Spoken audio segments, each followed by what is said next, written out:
Jangan lupa untuk subscribe YouTube channel Metro TV News dan nyalakan notifikasinya.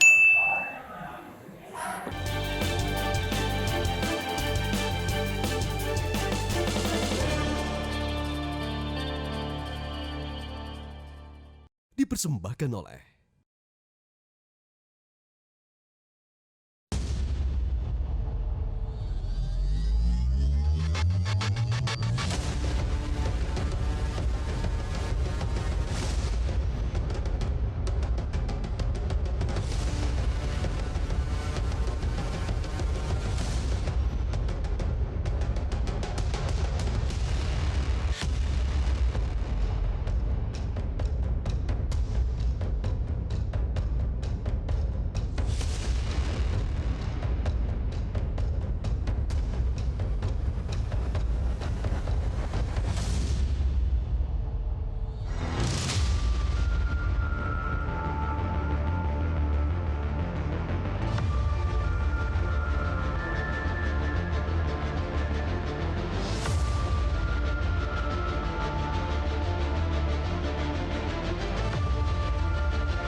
Politik identitas telah menempatkan masyarakat dalam dua kubu yang terbelah dalam kontestasi politik sejak pemilu 2014, pilkada 2017, dan pemilu 2019. Residu politik identitas ini kini telah bermanifestasi dalam segitiga kekerasan yang saling terkait, baik kekerasan verbal, kultural, kekerasan struktural, dan bahkan kekerasan langsung. Julukan kadrun, cebong, dan kampret yang muncul di media sosial dan percakapan masyarakat adalah salah satu wujud keterbelahan masyarakat tersebut. Polarisasi telah membuat suatu kelompok menganggap bahwa pandangannya adalah paling benar, sementara yang berseberangan adalah salah pandangan politik dan moralitasnya. Fenomena polarisasi yang cukup menarik adalah demo Ciptaker. Dalam demo ini terbelah dalam beberapa kubu dan menariknya terlihat ada perbedaan narasi kritikan dan pesan yang dimunculkan antara netizen netral, aktivis ataupun oposisi dalam mengkritik pemerintah. Oposisi tentu saja ikut menolak UU Ciptaker. Namun kelompok ini cenderung lebih berani menyindir Jokowi, bahkan menuntut agar Jokowi turun dari jabatan presiden. Sementara itu, pro pemerintah berusaha meluruskan persepsi negatif publik terhadap UU Cipta Kerja, tapi kembali lagi sambil aktif menyindir balik oposisi. Polarisasi yang sangat kuat di media sosial ternyata juga bisa berdampak di dunia nyata. Kasus Ade Armando adalah salah satunya. Ade dikenal oleh netizen sebagai pembela pemerintah, sehingga apapun yang telah dilakukan oleh Ade dianggap sebagai bagian dari kepentingan pemerintah. Pendapatnya adalah pro pemerintah atau Jokowi. Respons publik terhadap sebuah kebijakan pun juga sangat ditentukan oleh situasi sosial, politik, dan ekonomi. Kebijakan pencabutan HET minyak goreng beberapa waktu lalu adalah salah satunya. Isu ini memanas karena pemerintah dianggap lebih banyak sibuk camping di IKN, perhelatan MotoGP, dan wacana penundaan pemilu. Dan masih banyak lagi soal polarisasi. Kita tahu polarisasi telah banyak memakan korban, menimbulkan luka yang sangat dalam. Akankah kita akan biarkan?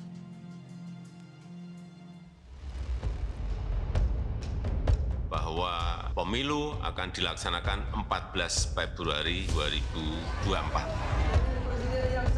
Kampanye ini dipersingkat supaya efisien dan juga tidak menimbulkan problem pembelahan masyarakat yang berlama-lama.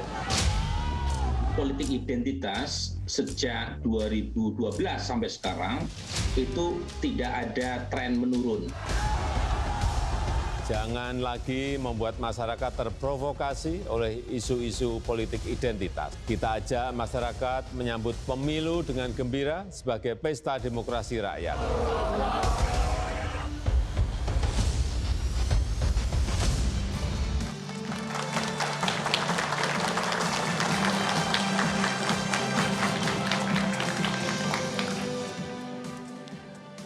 Selamat malam pemirsa. Pemilu 2024 sudah di depan mata kita.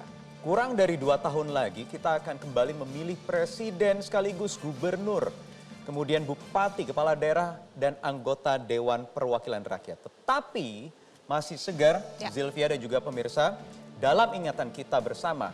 Dan seperti yang sudah dipaparkan tadi oleh Mbak Rustika Herlambang, bahwa bangsa ini ternyata masih menyimpan luka yang cukup dalam akibat polarisasi yang tajam yang terjadi pada pemilu sebelumnya di tahun 2019.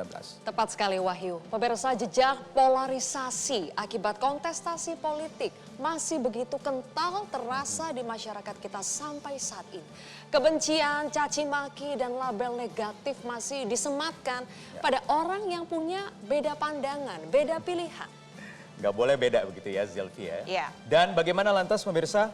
Di pemilu yang akan datang di 2024, pengalaman buruk ini tentunya tidak boleh kembali terulang. Lantas bisakah kita berkompetisi dalam harmoni?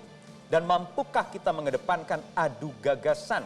Serta mampukah kita mewujudkan pemilu damai dan bermartabat? Saya Wahyu Wibowo. Saya Zilvia Iskandar, inilah Indonesia Town Hall Meneguhkan visi kebangsaan.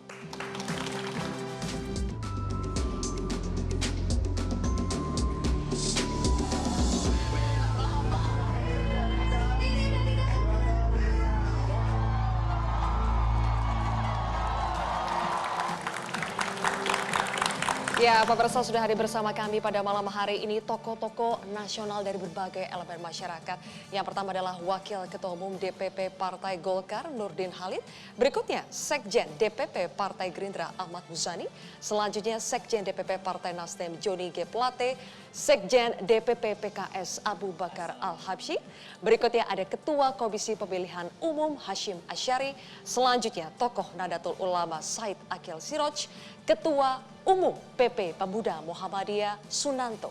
Berikutnya pendiri Rumah Perubahan Renal Kasali, Direktur Komunikasi Indonesia Indicator Rustika Herlambang, dan tokoh muda milenial Samara Abani. Selamat malam Bapak-Bapak, Ibu-Ibu, terima kasih Selamat malam, sudah ada di Bapak, Indonesia Ibu. Town Hall malam hari ini. Pertanyaan pertama, langsung saja kita diskusi. Sudah ada Kiai Said yang ingin saya tanyakan untuk pertanyaan pertama ini. Soal polarisasi tadi sudah dibahas oleh Mbak Rustika di awal, bahwa ini masih awet ya. Kenapa bisa awet? Bismillahirrahmanirrahim.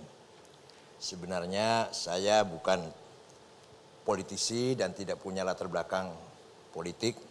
Saya hanya berpendidikan agama Islam, terutama jurusan filsafat Islam. Jadi barangkali ingin mencoba pertanyaan ini. Ketika agama dijadikan isu politik, itu oleh Al-Quran ditegaskan kezaliman yang paling zalim.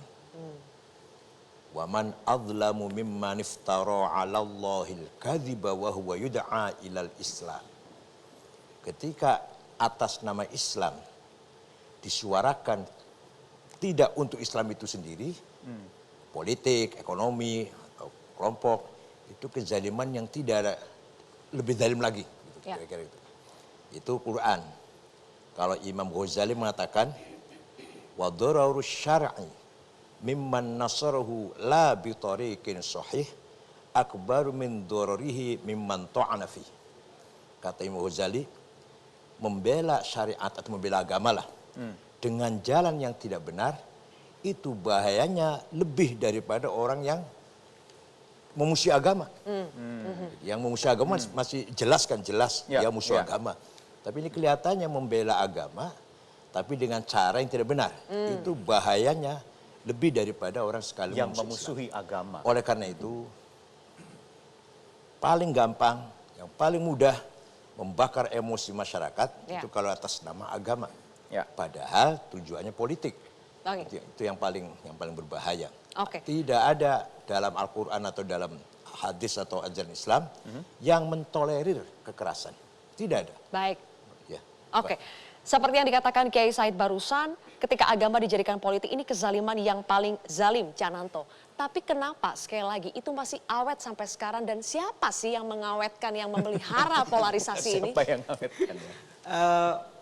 Kalau menurut saya bahwa polarisasi agama memang didesain untuk menciptakan situasi agar polarisasi itu tak akan berlanjut gitu. Karena pakai ideologi agama itu pasti politik yang sangat murah karena sudah pakai hati. Itu problem yang Emosional ya? pakai Ya. emosi. Itu Oke. problem Emosi. yang sangat yang diuntungkan memang Bang Nurdin, Bang Plate, Bang Habib kira-kira dalam konteks menyembah itu. Kalau tidak desain begitu mungkin kemungkinan besar situasi yang hadir tidak seawet ini. Cananto benar.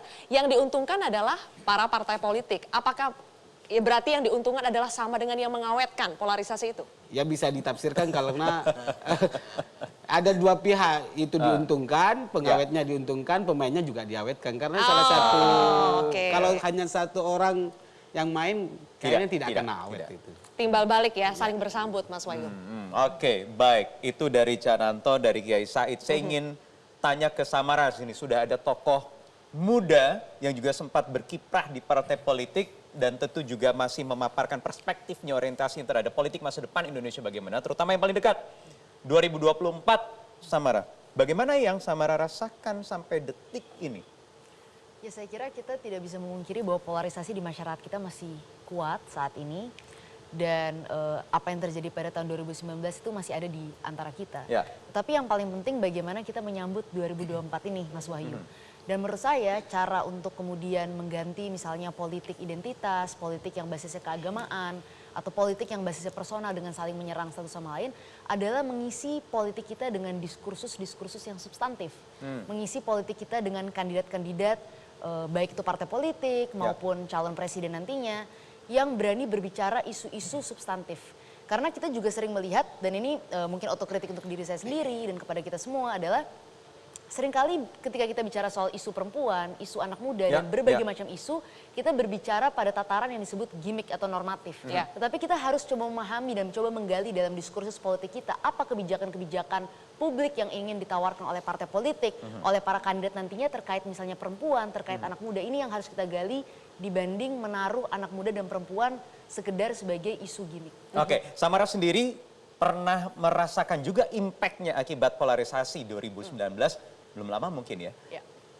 Itu bagaimana ceritanya dan bagaimana kok akhirnya bisa mengalami sendiri langsung loh?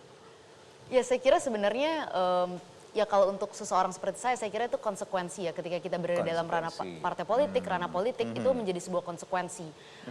Tetapi itu sebenarnya juga menjadi sebuah warning atau pengingat bagi kita bahwa rekam jejak, track record kita itu menjadi lebih irrelevan dibanding misalnya hoax yang bisa dihasilkan oleh polarisasi yang sudah menguat. Begitu. Nah ini kenapa saya kira kita harus kembali lagi menempatkan diskursus politik kita kepada rekam jejak, kepada kebijakan, agar orang fokus kepada track record dan kebijakan dan posisi seseorang dalam politik dibanding informasi-informasi yang disebarkan atas preferensi politik seseorang. Baik. Prof. Renal, kalau tadi katanya diskursus yang substantif, kita harus sering-sering menghadirkan itu. Apakah kalau kita mau menghadirkan sesuatu yang sifatnya logis, substantif itu tidak laku dibandingkan politik identitas, Prof? Ya, sebetulnya ini memang menjadi tantangan bagi kita semua.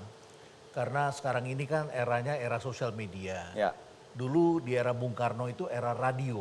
Radio itu retorika menjadi penting dan tidak semua orang punya corong. Tapi hari ini semua orang punya panggung dan media bisa muncul ke publik tanpa diedit. Jadi peran editor semakin hilang.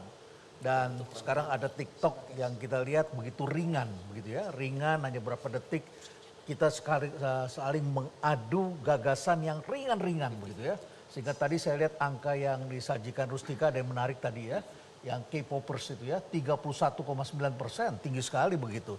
Jadi adik-adik mahasiswa ini demo tentang cipta kerja dan sebagainya, ternyata dukungan hanya 11%. Tapi kalau K-pop itu 31,9%. Demikian pula topik-topik yang disajikan oleh bapak-bapak ini lewat politik yang ribut-ribut itu. Kalau kita lihat di YouTube-nya, itu paling yang nonton 9.000, 10.000 begitu ya. Tapi kalau disajikan yang topik-topik yang menjadi persoalan kehidupan sehari-hari itu bisa jutaan orang. Tokoh-tokoh tertentu bisa mempunyai 18,5 juta followers. Prof. Reynold, apakah ingin mengatakan bahwa isu-isu segregasi, politisasi, polarisasi agama ini semakin awet? Karena ya mediumnya tadi benar-benar ada dan mewadahi itu semua. Media sosial. Ya, dan yang mengkhawatirkan sekarang banyak sekali tokoh-tokoh instan. Baru pindah agama sudah bisa menjadi ulama begitu ya. Sudah bisa mengajarkan sesuatu dan followernya banyak asal dia bisa mainkan search engine dan lain sebagainya. Dan akhirnya ini menjadi dagangan dan akhirnya kemudian kalau ini digunakan oleh partai politik maka partai politik tidak lagi menaruh perhatian pada calon pemimpin. Dan itu sebenarnya sudah digunakan di negara tetangga misalnya kemarin Filipina yang ramai ketika Marcos Junior terpilih karena ada proses doktrin hoax yang ditebar lewat media sosial, kampanye-kampanye politik ini. Dan semakin cepat manusia melupakan kejadian sebenarnya yang bisa diciptakan dengan cara-cara baru. Oke, baik. Sekarang kita ke partai politik ya. Karena tadi katanya partai politik yang diuntungkan dari polarisasi ini, yang mengawetkan juga. Benar gak tuh itu Habib Abu Bakar? Ya, kalau dikatakan benar ada benarnya, ya. Tetapi sebenarnya politik identitas, polarisasi itu hal sebenarnya wajar-wajar aja terjadi. Masa sih wajar? Kenapa tidak? Dampaknya sampai sekarang loh. Ya itu akibat cuma 2 calonnya. Coba kalau 3 aman mungkin. Ya karena 2 tuh jadi panas, gitu. Makanya tahun ini Pak Kiai kita usahakan 3 aja lah. Ya. Jangan ada 2 nih panas ya. Nih Pak Hashim kita bantulah supaya cari 3. Makanya saya lagi coba bagaimana PKS berusaha agak membuat suasana bisa ke arah 3. Masa sih di 3 nanti juga tidak memenuhi syarat terus kemudian mengerucut lagi jadi 2. Ramai juga akhirnya polarisasi. 3 ke 2. Artinya itu tidak bisa dielakkan ya bahwa itu akan terjadi. Tetapi kita harus berusaha sedemikian rupa polarisasi itu kita bikin minimize. Ya, tapi benar gak sebetulnya parpol juga yang menumbuh suburkan polarisasi? Ya iyalah karena itu market kita, bagaimana tidak. Jadi diakui ini, di forum ini diakui. Kalau enggak bagaimana? Kalau Anda orang Jawa, itu politik identitas bukan? Anda Sunda, politik identitas bukan? Jangan agama terus dibilang identitas, jangan dong. Jadi kita ini misalkan PKS bertemu PKB, ikan lagi identitas hilang itu saya yakin. Ya, siap-siap aja Pak Kiai. Oke, tapi jadi jangan disalahkan, jangan selalu politik identitas itu agama. Jangan dong. Iya, kita tidak bilang itu selalu agama. Ada banyak faktor politik identitas. Kemarin aja itu zamannya. Politik zaman Jakarta aja itu jadi hangat. Padahal biasa-biasa saja. Nanti kita ke orang Jawa itu identitas Jawa, nanti ke identitas itu. Nah, oke. Nah, sekarang itu berjalan. Pasti diuntungkan oleh para politisi. Ya, Oke, tapi kalau melihat dampaknya kepada bangsa kita sampai saat ini, Habib, apakah kita bisa menormalkan, mewajarkan ya memang politik tidak identitas? mudah, makanya disinilah perlu kedewasaan, perlu kematangan. Dengan judul yang menarik ini, meneguhkan visi kebangsaan, kawal pemilu damai dan martabat, ini adalah kita ingin menasihatkan Pak Hashim sebenarnya. Kita akan nasihatkan yang baik, bahwa bangsa Indonesia ini terlalu besar untuk dikelola oleh antar satu partai, nggak bisa, ya nggak mungkin. Atau kelompok tertentu lagi, ya nggak bisa juga gitu. Jadi ini kita harus bahu-membahu. Kita harus saling menolong dan kita harus berkolaborasi. Makanya PKS sebentar dulu, kolaborasi melayani Indonesia itu menjadi tema besar PKS untuk itu. Saya kasih pantun dulu supaya enak, supaya jangan terlalu tegang. Ya. Kalau hendak berlayar sampai ke tepian, hari ini cuacanya berawan. Bangsa ini terlalu besar diurus sendirian. Mari bersama saling bergandengan tangan. Ini habis pilat kemarin jadi sering berpantun sebenarnya. Karena negara ini nampaknya perlu dikasih pantun supaya tidak terjadi polarisasi yang keras. Iya, dan kita ingin lihat ya memang parpolnya saling merangkul, saling bergandengan tangan, bukan saling memanaskan satu sama lain. Bang Nurdin, polarisasi Betul tidak parpol itu yang sering menjadi biang kerok polarisasi itu sendiri? Polarisasi politik identitas lahir karena sistem. Sebelum ke situ, saya ingin bicara dulu mengenai masa depan bangsa dengan meneguhkan visi kebangsaan dan mengawal pemilih yang damai bermartabat. Menurut saya, ketika kita bicara tentang masa depan bangsa, harus mengacu kepada cita-cita kemerdekaan. Yaitu Indonesia yang merdeka, bersatu, berdaulat, adil dan makmur. Dalam konstitusi kita, Undang-Undang 45 yang mengatur tentang sistem kenegaraan dan pemerintahan, kita memilih demokrasi sebagai sistem pemerintahan, yaitu pemerintah yang lahir dari rakyat, untuk rakyat dan oleh rakyat. Pertanyaannya, apakah rakyat sudah berdaulat sekarang ini? Pak Kiai menjawab belum. Kalau tadi dikatakan bahwa polarisasi ini awet karena diciptakan oleh parpol, itu fakta. Fakta. Ya, menyambung Pak Habib tadi. Oleh karena itu, ini tidak bisa dihilangkan.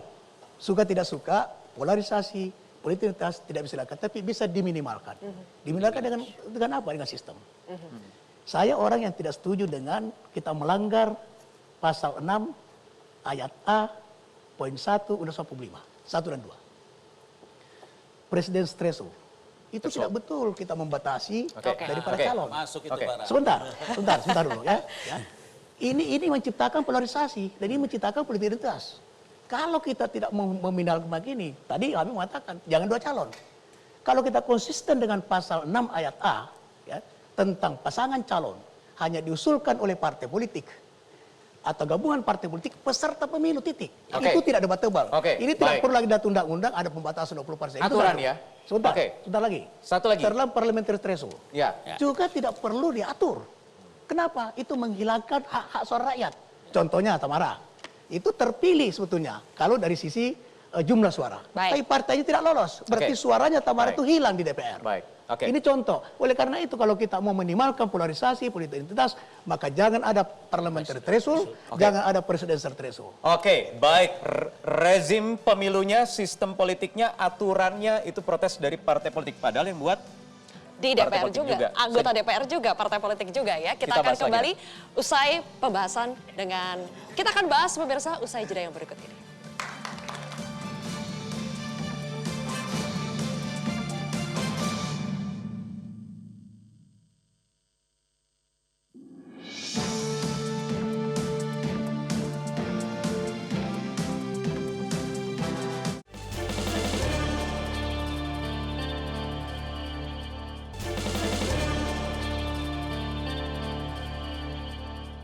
Dipersembahkan oleh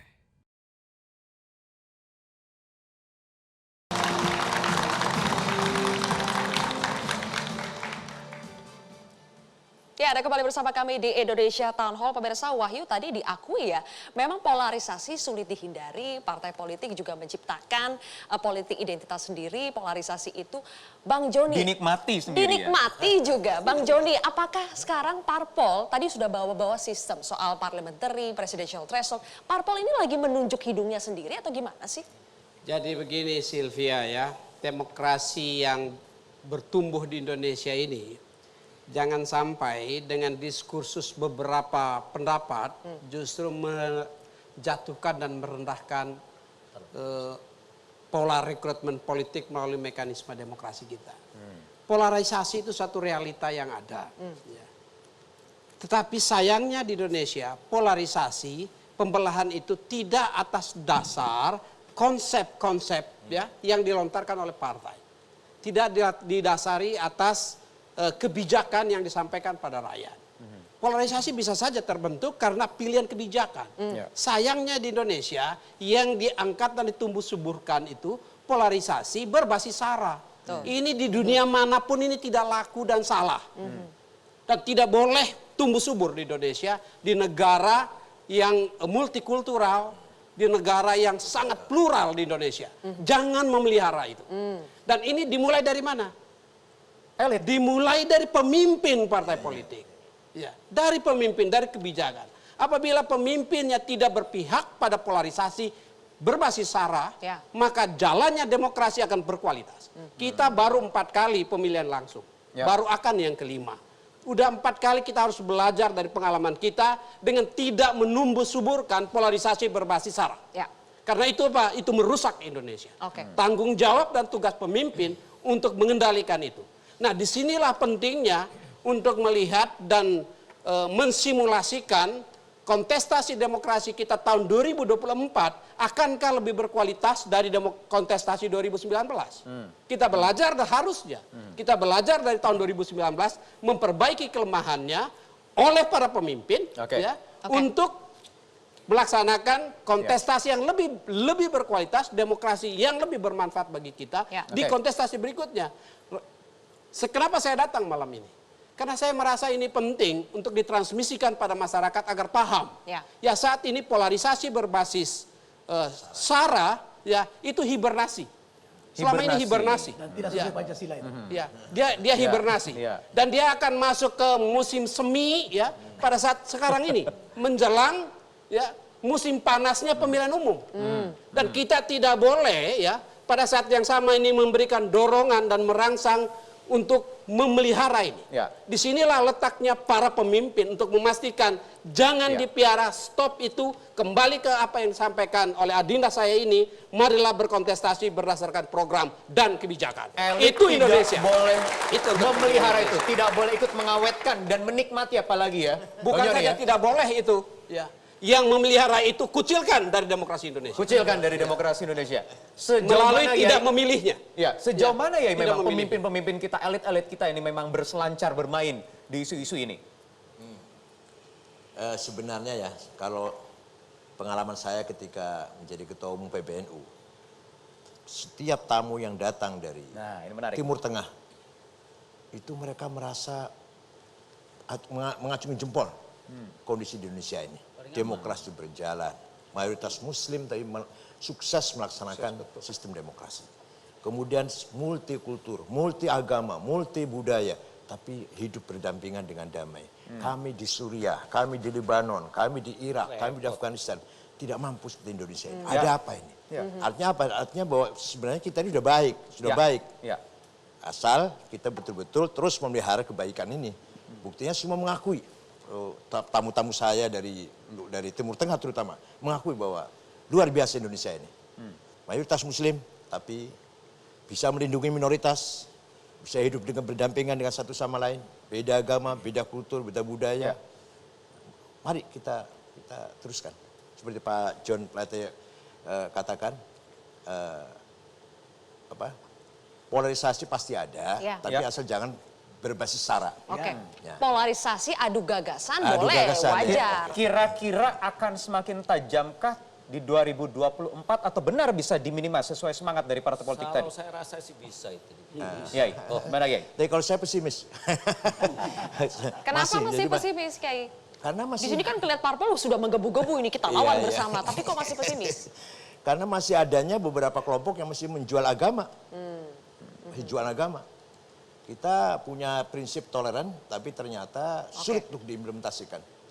Masing-masing bicara toleran, tapi demi kelompoknya. Tapi itu Pak Kiai bisa dihindarkan kalau KPU itu bisa menciptakan aturan yang ketat tentang hal itu. Jadi dilarang keras. Seluruh peserta pemilu, seluruh peserta capres, pemilihan presiden dilarang untuk membawa agama, SARA dan sebagainya. Dari sistemnya ya. Dari sistem. Pak Ketua. Bola sudah dilempar. Silakan. Pak Hashim, silakan Pak Hashim. Saya mau bicara dua hal ya. Yang pertama soal cara pandang. Yang pertama itu begini, kita memandang masyarakat ini homogen apa heterogen. Karena berangkat dari situ pasti akan ada pilihan-pilihan yang berbeda. Kalau kita memandang masyarakat ini homogen, kalau ada perbedaan dianggap aneh-aneh. Gitu. Tapi kalau kita menganggap masyarakat kita ini heterogen, perbedaan itu biasa-biasa aja. Ini yang harus kita awali dari sini. Nah, saya kira kita punya ajaran yang kita akui bersama ya, Bhinneka Tunggal Ika. Kalau itu kita jadikan titik masuk, sebenarnya kita punya pengakuan bahwa kita ini bineka. Kita punya multi etnis, beragam.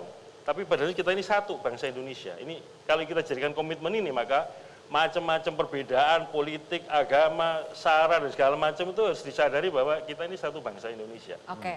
Ini soal cara pandang. Nah, kalau kita berangkat dari bahwa kita ini heterogen, maka yang namanya perbedaan pandangan, perbedaan pilihan, perbedaan politik itu sesuatu yang wajar. Nah, kalau ini yang dianggap wajar, maka sebetulnya konflik itu biasa-biasa aja. Karena prinsip musyawarah mufakat itu kan, musyawarah itu kan adu pemikiran, adu gagasan, konflik itu. Tapi yang dituju adalah mufakat. Ya. Ini sebuah cara pandang itu dulu. Tapi kalau kita sudah menganggap konflik itu sesuatu yang aneh-aneh, ya mohon maaf, saya tidak akan bicara topik yang kedua soal pemilu. Karena dalam pandangan saya ini yang kedua ya. Kita harus memahami bahwa pemilu, pilkada, itu arena konflik yang dianggap sah dan legal untuk mencapai kekuasaan atau mempertahankan kekuasaan. Ini yang paling penting itu ini. Kalau kita sudah beranggapan bahwa pilkada, pemilu itu konflik, maka perbedaan dan segala macam itu adalah biasa, sah. Tapi yang kemudian harus kita catat begini, karena kalau kita menganggap kita ini heterogen ya, dan perbedaan itu sebagai sesuatu yang wajar ya, sunatullah gitu ya, dan konflik itu pasti, maka harus disiapkan kanal-kanal. Artinya begini, kalau ada yang melanggar begini, maka ada sanksinya. Itu bagaimana nanti di 2024? Iya. Seberapa tegas sanksi dan aturan itu? Aturan sudah dibuat oleh bos-bos kita. Jadi, boleh. Tapi kemudian persoalannya kan lagi-lagi komitmen. Untuk apa? Memenuhi aturan yang sudah disiapkan sendiri. Ini saling lempar ya, parpol nunjuk ke KPU, KPU nunjuk Enggak, lagi sekarang ke kan parpol. kalau DPR sudah selesai. Yang mana sebenarnya? Enggak gini, Yang jelas gimana? Pak Hashim dulu. Yang silakan jelas lanjutkan. begini. Karena kalau kita beranggapan bahwa kita punya perbedaan, kita punya potensi konflik gitu ya. Sorry, bukan potensi konflik, memang pasti konflik. Tapi yang harus dihindarkan itu kan konflik menggunakan kekerasan ya. Apakah kekerasan fisik atau kekerasan verbal. Di Undang-Undang Pemilu sudah diatur semua, ya. Dan kemudian disiapkan lembaga seperti Bawaslu, ada pengadilan pidana, dan seterusnya. Itu kan instrumen-instrumen untuk kanalisasi bahwa konflik boleh, tapi nggak boleh pakai kekerasan. Fitnah, hoax, dan segala macam ini kekerasan verbal. Kalau pakai pukul-mukul, serang menyerang fisik, ini kekerasan fisik. Tapi kan kemudian disiapkan kanalisasinya lewat lembaga peradilan. Nah persoalannya kan kita harus menyadari itu. Disiapkannya Bawaslu, disiapkannya kepolisian, kejaksaan, penegak hukum untuk pemilu, dalam rangkanya itu. Oke, saya bisa bicara. Jadi saya melihat apa yang disampaikan Pak Hashim tadi, jelas, clear, bahwa masyarakat kita itu heterogen. Kita harus menerima kenyataan dan fakta. Makanya KPU menyiapkan ya lembaga-lembaganya, DPR juga menyiapkan, ada Bawaslu, KPU, dan sebagainya. Sampai nanti mungkin ada sidang pengadilan pemilu. Nah, ini yang lagi sedang akan terbicarakan. Yang mungkin akan dibicarakan hakim-hakim itu dari partai sendiri. Ya, ini mulai bunyi di pagi hari ini. Tadi pagi udah obrolan udah bunyi, jadi saya bocorkan saja. Pak Plate belum dengar lagi, udah lama dia nggak di DPR. Ya, jadi saya katakan pemilu ini pintu ya menentukan masa depan bangsa kita. Hari ini pileg, pilpres, pilkada di satu meja. Itu harus dipahami. Makanya kita harus benar-benar bikin aturan yang terbaik. Dan alhamdulillah sekitar 1 jam yang lalu baru selesai. Ya Pak Hashim baru selesai di TV beberapa menit yang lalu. Jadi artinya saya udah menunggu-nunggu, tadi saya mau komplain. Kenapa KPU sampai saat ini belum bikin aturan main? Ada apa? Apa ada sesuatu mau perpanjangan atau apa? Oh enggak, ternyata enggak. Jadi, ya baguslah, kita senang ternyata udah ada jadwal itu. Oleh karena itu kita berharap pemilu ini kita bisa berjalan dengan baik. Dan kita bisa menuntaskan sehingga kita bisa baik 20 tahun ke depan dari kekurangan kita dari peristiwa COVID-19. Sehingga kita aman. Saya ingin balik lagi ke Pak Hashim ya. Kalau memang selama instrumennya sudah ada Pak Hashim, tapi kenapa politik identitas itu bisa subur? Kita lihat di 2019, di 2014, di 2017 pada saat Pilkada DKI. Kenapa masih bisa subur kalau instrumennya ada? Karena implementasinya buruk atau bagaimana? Ini soal rational choice ya. Pilihan rasional. Kalau orang dengan persuasi saja sudah bisa meyakinkan orang, pasti pilih persuasi. Tapi kalau dengan persuasi nggak yakin, maka kemudian dengan tekanan-tekanan. Bisa tekanan mental, tekanan fisik. Pilihan rasional. Kalau kekerasan, baik fisik maupun verbal, itu sebagai sebuah pilihan rasional, sebagai senjata atau alat untuk mempengaruhi orang untuk memilih dirinya, ya hukum sebagai salah satu jalan keluar. Supaya apa? Kembali ke realnya. Tidak boleh menggunakan memfitnah orang, menjelek-jelekkan orang dalam rangka untuk meraup suara. Ini kan sudah kita sepakati. Undang-undang itu harus dianggap sebagai sebuah kesepakatan bersama, dirumuskan bersama. Dan seberapa kuat instrumen hukum itu bisa menjangkau para kontestan supaya nanti benar-benar patuh dan tegas sanksinya? Hukum itu ada 3 aspek, Mas. Yang pertama ada aspek substantif atau norma. Ya. Saya kira aturan macam-macam sudah dibikin. Yang kedua ada yang sifatnya struktur, kelembagaan-kelembagaan. Ada pemantau, ada pengawas, ada pengadilannya. Yang ketiga ini aspek kultural. Saya kira aspek pertama dan kedua udah nggak kurang-kurang kita ini. Tapi aspek komitmen, kultur, disiplin hukum, taat hukum. Contoh paling gampang itu gini, saya diajarkan guru saya, Profesor Satiful Raharjo. Kalau ada lapangan sepak bola ya di kampung, biasanya kan di tengah-tengah ada apa? Lintasan gitu. Entah lintasan jalan, entah lintasan motor, orang melintas. Itu menunjukkan apa? Kultur kita ini biasanya nerabas. Padahal ini kan yang sering kali kita lihat misalnya ketika pendaftaran kontestan ke KPU dibatasi berapa? 50 misalnya, 50 orang. Tetapi yang datang itu lebih. Kemudian tidak bisa ditindak benar itu. Kenapa bisa bawa banyak lebih massa? Itu hal-hal sederhana ketika baru pendaftaran. Kalau ini kan konteksnya dalam pilkada situasi COVID kemarin. Oke. Baik. Pembatasan-pembatasan. Lupakan sudah. Oke. Nah, Baik. Kiai.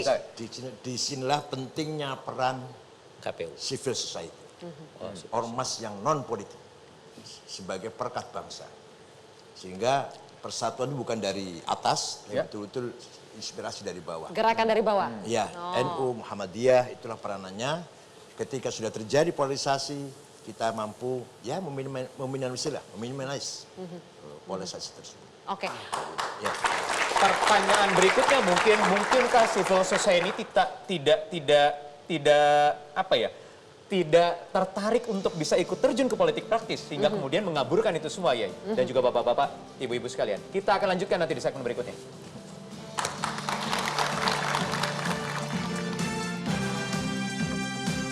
Para elit ini tidak memberikan contoh ke sana. Dia hanya memenangkan dirinya sendiri untuk kepentingannya sendiri. Kepentingan partainya masih berhenti di situ. Belum aja melihat bagaimana secara komprehensif kepentingan nasional. Ini ada politik aliran, toh suka nggak suka ada dia. Bagaimana kita minimize politik identitas? Kita suka tidak suka, dia ada udah. Jangan kita bilang nggak ada. Kita mau bilang tidak boleh kasih tempat, dia tetap hadir. Kita cari akal. Nah, gimana meminimize ini, mengecilkan ini, membangun kesadaran. Ini kita Indonesia, Muslim, non-Muslim ini satu. Dalam semangat pluralisme, Jawa, non-Jawa, satu. Dalam semangat kebangsaan.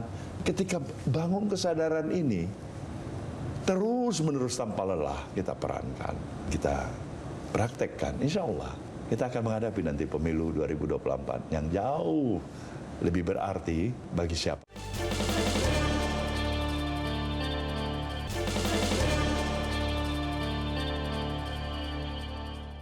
Dipersembahkan oleh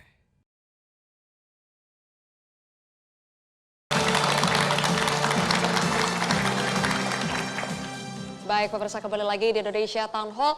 Mbak Tika, sebetulnya pertarungan yang kita lihat di sosial media, itu elitnya, netizennya, atau gimana sih? Ya, jadi sebenarnya salah satu hal yang menarik dari polarisasi adalah bahwa fenomena ini lebih banyak berkembang di kalangan di level massa ketimbang di tingkat elit. Sementara itu di tingkat elit itu polarisasi itu bisa terjadi atau diakibatkan karena adanya apa? Framing komunikasi suatu partai gitu loh. Jadi perubahan framing ini biasanya terjadi karena peta politik berubah sehingga diikuti oleh sikap pendukung partai. Dan dalam hal ini ada satu hal yang sangat penting. Jadi polarisasi itu seringkali dilakukan gitu atau terjadi itu karena adanya faktor pendengung alias buzzer gitu ya. Nah, jadi buzzer politik yang secara empirik itu seringkali menampilkan bahasa kekerasan gitu kan, menunjukkan premanisme digital. Nah, spiral kekerasan ini kadang bermula dari elit politik sehingga memutuskannya pun sebaiknya juga dari perubahan sikap dari elit politik. Nah, ini menarik soal buzzer ini karena sejumlah lembaga survei, mungkin Mbak Tika juga punya data ya. Banyak responden yang percaya memang karena ulah buzzer itu yang kira-kira 20-30% atau berapa mungkin bisa dikoreksi. Sekali. Ini kan juga punya peran yang cukup besar begitu. Siapa yang mengawetkan mereka lagi-lagi kalau bicara awet atau tidak awet ini? Nah, jadi sebenarnya ini adalah terkait dengan kepentingan gitu ya. Jadi sebenarnya buzzer itu sebenarnya kecil, tetapi mereka tuh sangat militan. Dan kita tahu bahwa sebenarnya di media sosial itu ada beberapa karakter yang berbeda satu dengan yang lain gitu. Jadi buzzer itu memang paling banyak berada di wilayah Twitter. Dan kita tahu karakter Twitter itu seperti apa. Kenapa Twitter itu digemari? Satu, karena Twitter itu memiliki pola hanya dengan kata-kata. Kedua, anonimitas. Kita itu berada dalam sebuah sistem di mana orang itu nggak takut gitu untuk marah-marah di dalam Twitter. Karena nggak perlu eksis secara visual. Terus yang kedua adalah bahwa Twitter itu memberikan kesempatan dengan adanya trending topic. Trending topic itu bisa dilakukan apabila satu cuitan itu harus dilakukan bersama-sama dalam jangka waktu tertentu. Artinya potensi untuk itu ke sana itu cukup ada. Dan celakanya itu juga sudah diatur oleh mesin. Betul. Ketiga adalah bahwa Twitter sendiri itu membolehkan adanya fake account. Dan fake account itu justru memiliki followers jauh lebih banyak dibandingkan sama akun-akun organik dan sering dipercaya gitu. Berbagai cara, berbagai trik dipakai. Cananto, kalau melihat perkembangan situasi saat ini ya, tadi berbagai trik digunakan, padahal aturannya sudah ada untuk bisa menghalau itu. Tapi kenapa sekali lagi itu masih bisa terjadi? Tadi Prof. Kiai Said sempat menyebut, kadang ada kelompok juga yang ikut mendekat ke partai politik. Sebenarnya apa sih? Apakah karena kita juga ingin menunggangi kelompok itu atau kelompok itu yang menunggangi kita, akhirnya muncul subur politik identitas ini? Kalau menurut saya tidak bisa, perilaku ini, perilaku kebencian itu tidak bisa hanya diterapkan di undang-undang pemilu saja. Karena pasti tidak cukup. Partai politik peserta pemilu itu akalnya lebih banyak. Jadi konteks proses penyelenggaraan dan sebagainya, misalnya Bawaslu, kumulatif, salah satu identitas satu aja tidak ada, tidak bisa masuk dalam jeratan undang-undang pemilu. Maka sebenarnya ujaran kebencian ini tidak hanya dipasrahi kepada undang-undang pemilu, tapi semua elemen undang-undang harus menjadi bagian. Karena apa? Kalau politik hanya berpikir tentang kekuasaan, maka pasti hanya segala cara. Maka yang paling dibutuhkan adalah politikus negarawan. Konsepnya bagaimana cara dia untuk mendapatkan kekuasaan harus dilakukan dengan cara-cara yang baik juga. Itu yang harus banyak dimunculkan, karena saya melihat bahwa apapun yang sudah diatur sedemikian rupa di undang-undang pemilu itu tidak bisa hanya dipasrahi. Menarik. Mas Wahyu, memunculkan politisi tapi juga sekaligus negarawan. Apakah itu susah, Prof. Renald?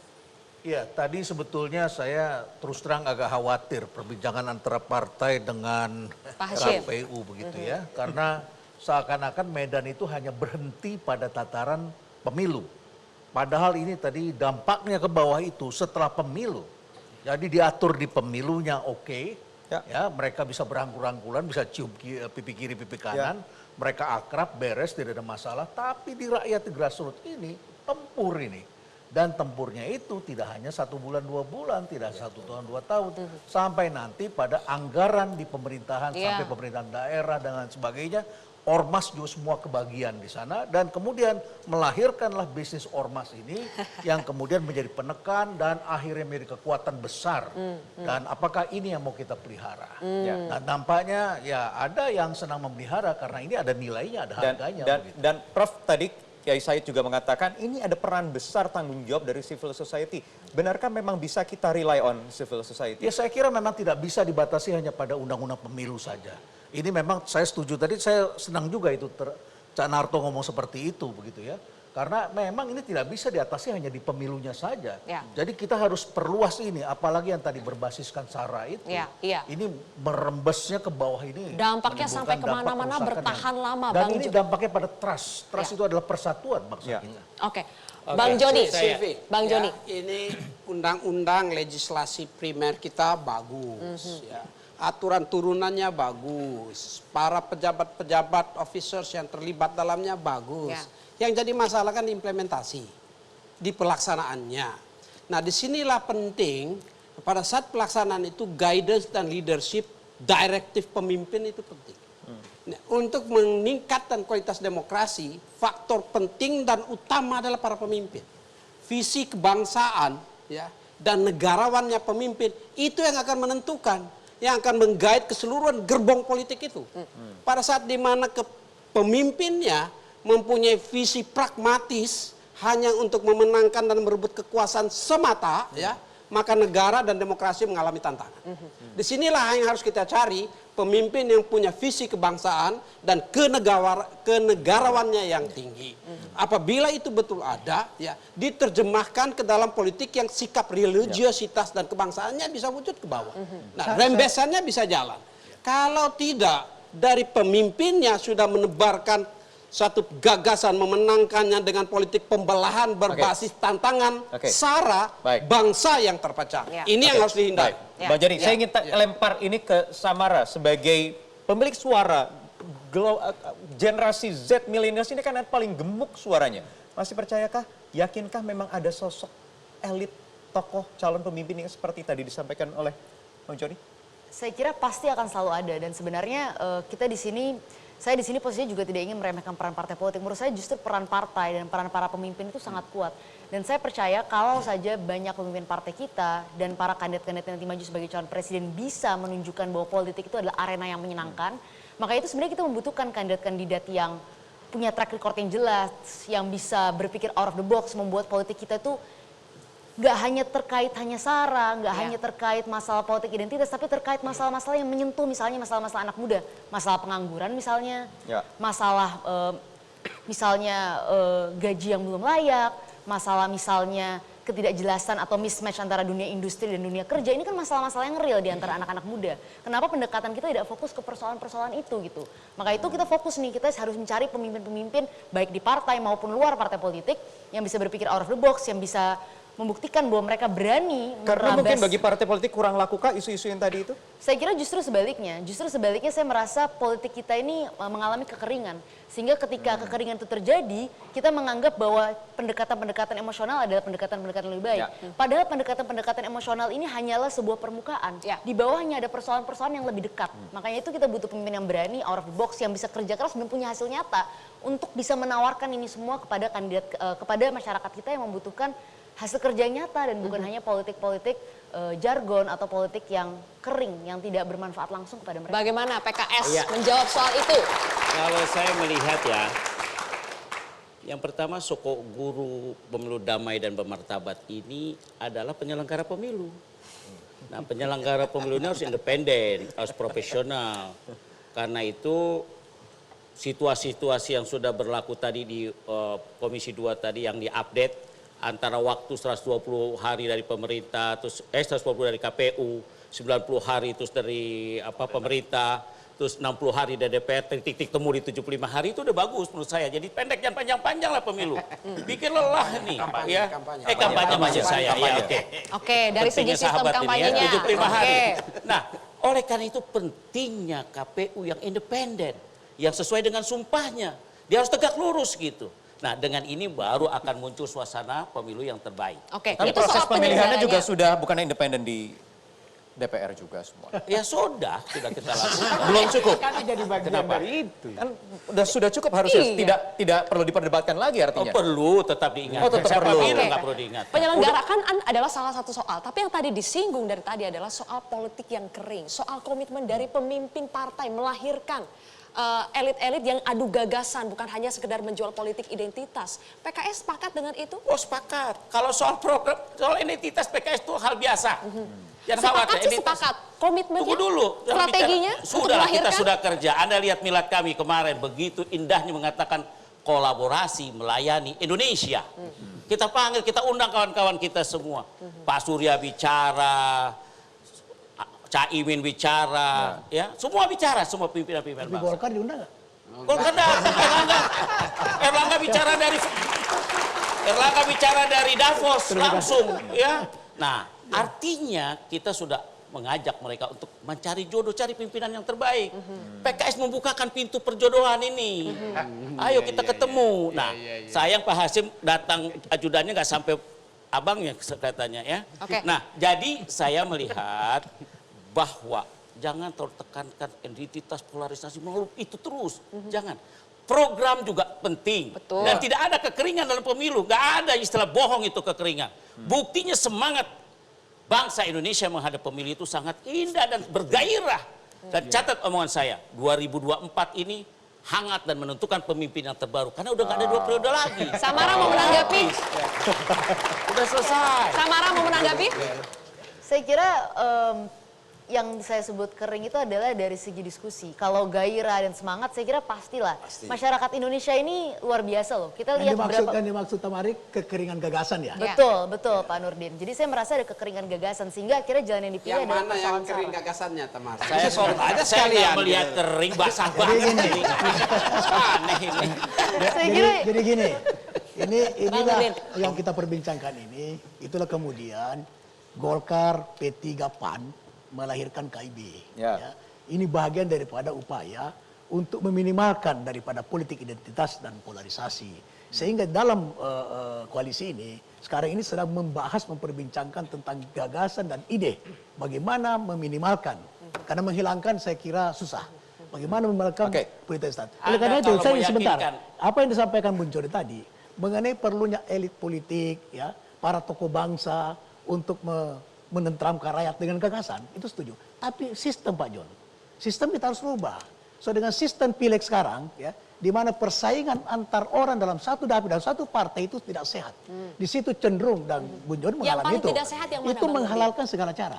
Dalam satu dapil, satu partai, mereka bersaing tidak sehat.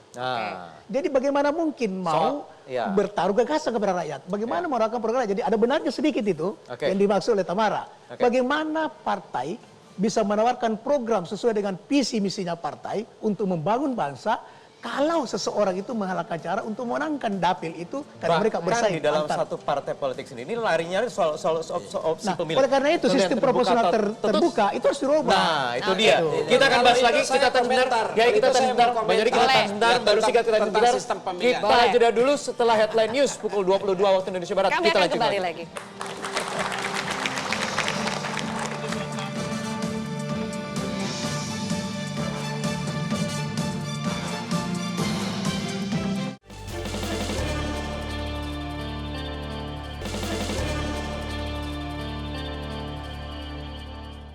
Dipersembahkan oleh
Baik, kembali di Indonesia Town Hall, Zilvia dan Baik. juga Adenis sekalian.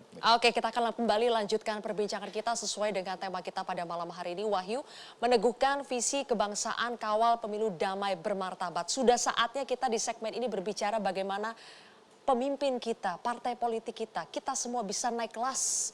Tidak menjadikan politik identitas sebagai bahan dagangan untuk menuju pemilu 2024. Cak Narto, kita hari ini ingin memastikan komitmen semua pihak untuk bisa mewujudkan itu. Syarat agar pemimpin kita bisa naik kelas dan tidak melulu soal menang-menang saja, kekuasaan yang dicari. Apa?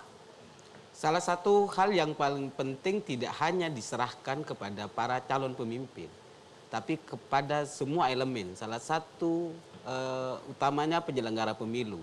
Masalah pemilu tidak hanya soal sara. Yang paling besar adalah politik uang. Kekuasaan dengan uang bisa mengambil alih dan memproduksi penyakit-penyakit yang sangat lama yang saya kira itu akan menjadi problem visi masa depan. Oleh sebab itu maka salah satu yang harus dibangunkan adalah civic edukasi. Pemilih yang dicerdaskan. Karena apa? Visi misi di publik bisa jadi tidak bisa diterima. Sekarang problemnya adalah budaya politik uang dianggap hal yang biasa. Lumrah, hal biasa. Hal yang biasa. Ya. Karena pikirannya kalau tidak dapat sekarang, besok tidak dapat lagi. Kalau Itu tidak tidak dimulai, usah tunggu pemilu, bahkan itu pemilihan di tingkat lokal. kalau tidak Administrasi dimulai, lokal sudah para ada. pemimpinnya punya misi hal yang sama untuk mencerdaskan. Ya. Dan penyelenggaranya pemilu untuk menegakkan hukum secara maksimal, dibantu dengan sistem pemilunya, maka kita tidak punya masa depan. Ya, Kiai? Saya ingin memperkuat apa yang disampaikan oleh Pak Mas Narto ya. Izinkan saya menyampaikan sejarah Islam. Dulu ada namanya dinasti Bani Umayyah. Dinasti yang sangat kuat awal mulanya. Berkuasa sejak tahun 40 Hijriah sampai 132, 70 tahun lah, 72 tahun. Mengapa bangkrut atau mengapa hancur? Karena mereka menggunakan sistem politik fanatisme kesukuan. Kekuasaan hanya dipegang oleh suku Bani Umayyah. Yang Bani Umayyah, no way. Hancurlah sistem dinasti Bani Umayyah. Muncul Bani Abbasiyah, yang Harun Rashid dapat Bani Abbasiyah. Di sana melimpah ruah kekayaan. Karena mendapat kemenangan dari mana-mana, sampai terkenal dengan Baghdad 1001 malam. Hanya 200 tahun. Kenapa? Bangkrut, hancur, datang Genghis Khan, lakukan dari Tatar, menghancurkan peradaban Islam. Mengapa Islam lemah ketika itu? Karena sudah bahasa Arabnya hubbul mal, oligarki yang berjalan ketika itu. Nah, muncul pula dinasti Ottoman. Awalnya sangat kuat, tapi belakangan sangat lemah. Tidak mampu melawan penjajah kolonial yang sudah menjajah wilayah-wilayah Islam di antara dunia ini. Kenapa? Karena dua-duanya fanatisme kesukuan dan juga oligarki juga. Oleh karena itu, kalau ingin menjadikan pemimpin yang seperti Pak John tadi sampaikan, yang negarawan, ideal, hilangkan bersihkan politik dari oligarki dan fanatisme. Semua tanda-tanda itu sudah nampak jelas kah? Ya. Kalau dalam bahasa Arab, kata pepatah Arab, ma asbal yaum bil madi. Sangat mirip sekali situasi sekarang dengan masa lalu.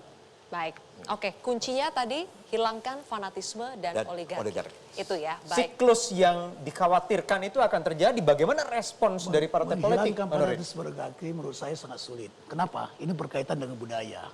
Masyarakat kita masih menganut budaya paternalistik. Gitu. Apa kata tokohnya, apa kata pemimpinnya, dia ikut. Itu paternalistik. Dan itu mewarnai kehidupan masyarakat kita. Ini budaya. Nah, oleh karena itu menurut saya adalah sistem yang harus mengatur semua ini. Nah, 3 faktor. Yang pertama KPU. KPU harus mampu menyelenggarakan pemilu secara jurdil dan menghindarkan kekerasan yang bersifat verbal. Nah, itu tentu aturannya. Nah, apakah aturannya semua ini sudah mengcover itu? Kalau sudah mengcover, kemudian bagaimana pelaksananya? Apakah pelaksananya bisa mau dan mampu melaksanakan seluruh aturan yang ditetapkan oleh KPU? Yang kedua adalah penegakan hukum. Di dalam Bawaslu ada Gakumdu. Selama ini bukan tidak efektif, tapi kebanyakan tidak menjalankan secara disiplin apa tugas Gakumdu itu. Penegak hukumnya di dalam Bawaslu itu masih jauh dari harapan. Nah, yang ketiga adalah tokoh bangsa dan elit-elit politik tadi yang ditampilkan Pak John. Ini harus mampu menawarkan program-program yang menciptakan kedamaian bagi seluruh rakyat Indonesia. Sumbernya apa? Ada dua, yaitu Pancasila dan pri kehidupan sosial budaya bangsa Indonesia. Oke.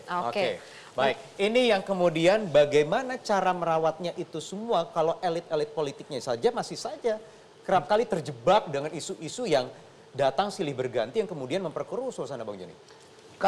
Jadi gini, Wahyu ya, ada banyak faktor-faktornya, tetapi ada faktor-faktor dominan. Apa itu? Nah, faktor dominan itu kembali lagi adalah para pemimpin. Ya, sekali lagi itu dimulai dari para pemimpin, sehingga apa yang dilakukan oleh Nasdem adalah melakukan komunikasi di antara para pemimpin. Mantap Nasdem ini. Membangun komunikasi dan pemahaman di antara para pemimpin, ya tidak berarti harus membentuk koalisi di situ, tidak. Tapi mempunyai komitmen untuk membangun demokrasi yang baik, untuk mengawal pemilu yang damai, pemilu yang bermartabat, yang masyarakat merayakan pesta demokrasinya, dan setelah pemilihan umum melaksanakan pembangunan. Karena apa? Hasil pemimpin, hasil pemilihan umum, hasil voting adalah pemimpin untuk keseluruhannya. Baik yang memilih maupun yang tidak memilih. Jadi harapannya dengan dialog saja, dengan ada visual bertemu saja juga sudah. Kita bangun semangat dasar kita. Meskipun nanti ujungnya belum tentu berkoalisi bekerja sama. Keramah tamahan, membuka komunikasi prinsip-prinsip ahimsa, tidak menggunakan kekerasan. Itulah yang kita lakukan pendekatan. Karena apa? Penting sekali, pemilu kelima ini, pemilihan presiden, apalagi laksanakan serentak, itu begitu strategisnya memilih pemimpin nanti karena tantangan era ini.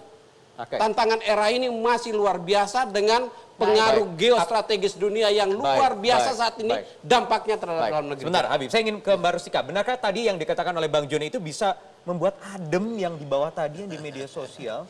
Ya, jadi kalau saya bicara dengan data ya gitu, bahwa tren terkait dengan politik identitas itu semakin agak menanjak tajam.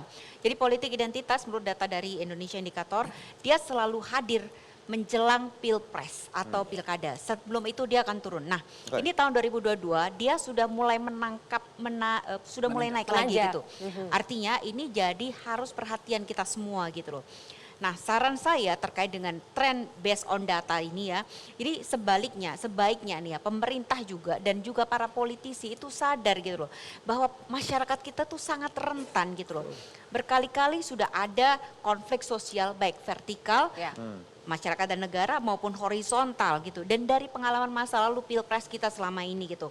Jadi saatnya kita belajar gitu loh. Gak mudah loh mengembalikan kohesi sosial yang sudah terlanjur terbelah. Dan Mbak Tika, apakah ketika kemudian elit-elitnya sekedar bertemu saja bisa merubah keadaan di jadi kami pernah melakukan satu research waktu itu adalah terkait dengan masuknya Pak Prabowo ke dalam kabinet Pak Jokowi. Selama ini dalam perang di media sosial selalu yang namanya Pak Jokowi itu selalu mendapatkan tekanan gitu ya sebesar 45 sampai 55% bahkan sampai 60% gitu. Hampir setiap kebijakan yang disampaikan itu selalu begitu. Tetapi semenjak Pak Prabowo masuk itu ternyata terjadi penurunan.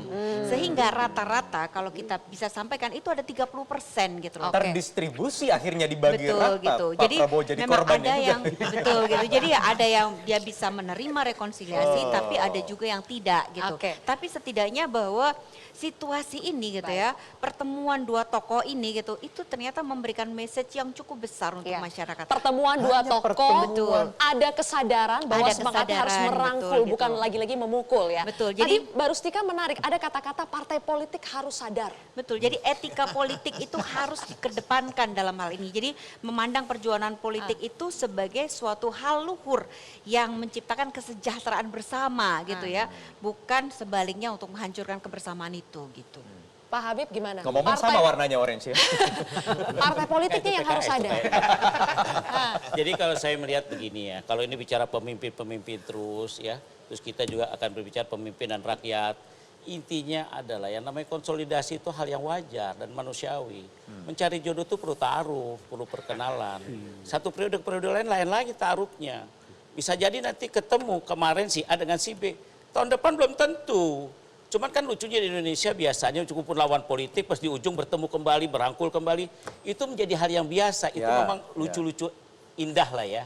Ada lucu dan indahnya. Tapi satu hal yang perlu diperhatikan ya. Bahwa sesungguhnya pemilu yang terbaik itu tergantung juga kepada DPT. Jangan sampai DPT ini juga DPT vote getters lagi, ya banyak apa ghost vote getter yang muncul dan ini berbahaya. Dan ingat pagi tadi disebutkan dikasih waktu 251 hari untuk menyiapkan DPT. Nah, jadi menurut saya ini jangan sampai hal-hal DPT ini mengganggu suasana. Banyak hantunya begitu ya. Iya. Dari mana hantunya itu, Bib? Ya hantu biasanya datang dari mana-mana, dari tempat kosong, ya. Nah itu yang kita datang. Jadi saya berharap bahwa suasana ini harus terjaga bersama kita. Berlari-lari memacu waktu. Harus kasih pantun biar nggak tegang. Tetap tertinggal gerbong kereta. Nggak ada yang ngomong asik nih. Asik. Jangan terlalu tegang. Urusan negara ini harus tenang. Oke, diulang. Berlari-lari memacu waktu. Cakep. Ayo Fana, coba cakep dong. Tetap tertinggal gerbong kereta. Independen adalah karakter KPU. Agar kualitas pemilu selalu terjaga. Dijawab dong Pak Hashim, mau pakai pantun juga boleh? Jangan-jangan udah nyiapin pantun juga Ketua KPU. Siap. Mas Hasim. Saya ingin mengulang yang tadi ya, bahwa kita harus punya pemahaman bahwa pemilu pilkada itu adalah konflik yang dianggap sah dan legal untuk meraih kekuasaan atau mempertahankan kekuasaan. Dan KPU ini sesungguhnya kan manajer atau pemimpin kepemiluan. Maka dengan begitu KPU harus menjaga supaya tidak terlibat dalam konflik kepentingan. Jadi tidak menjadi faktor penyebab konflik. Karena ya memanage konflik kan jangan sampai kita melibatkan diri menjadi faktor penyebab konflik. Itu harus kita jaga ya. Nah yang berikutnya begini, ini pertanyaan buat kita semua. Pertanyaan saya begini, di antara kita pasti punya ATM. Ya. Untuk menggunakan ATM itu kan pasti ada prosedurnya. Satu punya kartunya, tahu PIN-nya, punya tabungannya, Bib. Kalau enggak kan dimasukin nggak ada saldonya buat apa. Lalu prosedurnya kan begitu kan, masukin kartu, pilih bahasa, masukin apa namanya? PIN, mau ngapain nih, transfer, cek saldo atau apa. Pertanyaannya adalah, sistem itu bisa membangun kultur, ya, atau kultur yang membangun sistem. Bagi saya tidak bisa dipertentangkan. Di satu sisi kalau kita membangun sistem ya, ada SOP, standar operating prosedur, langkah pertama ini, langkah kedua ini, tapi juga harus ada kesadaran, taat atau disiplin mengikuti prosedur. Nah, pemilu juga begitu. Buat apa prosedur dibuat, buat apa aturan dibuat, tapi kalau nggak ada niat atau itikat baik untuk Kalau tadi Yai Said terus kemudian mengatakan bahwa ada peran tugas tanggung jawab besar dari civil society, Prof. Reynald. Seberapa kuat itu bisa diandalkan? Ya, civil society sendiri memang sebuah gagasan yang sangat penting sekali. Tapi jangan lupa ini semua berimbas dari kejadian tahun 1989 pada saat tembok Berlin roboh itu, perang dingin berakhir, kemudian kita menyaksikan di situ mulai berkembang dan datanglah ke berbagai negara ini. Nah, ditambah situasi 98 kita mengalami krisis, itu semakin penting di situ. Bahwa kita mulai membangun satu kekuatan baru dan kekuatannya adalah pada civil society. Tetapi jangan lupa bahwa di sini juga ada kepentingan negara lain, kepentingan kaum globalis itu yang kemudian juga menggunakan tangan-tangannya untuk mengatur satu negara. Dan dalam situasi seperti itu tidak ada lain, kita harus semua bersatu karena resources kita ini jadi rebutan. Apa yang membentuk kultur kita antara lain adalah karena ekonomi kita basisnya adalah sumber daya alam. Ketika itu sumber daya alam, maka tadi politik uang itu akan sangat besar peranannya. Karena ini menyangkut konsesi, begitu ya. Lain kalau kita bicara negara kita kemudian beralih kepada inovasi. Itulah tantangan yang tadi disebut oleh Samara, bahwa gagasan-gagasan itu tidak muncul. Di mana kalau kita bicara oligarki, itu rata-rata oligarki bicaranya adalah sumber daya alam yang mereka kuasai.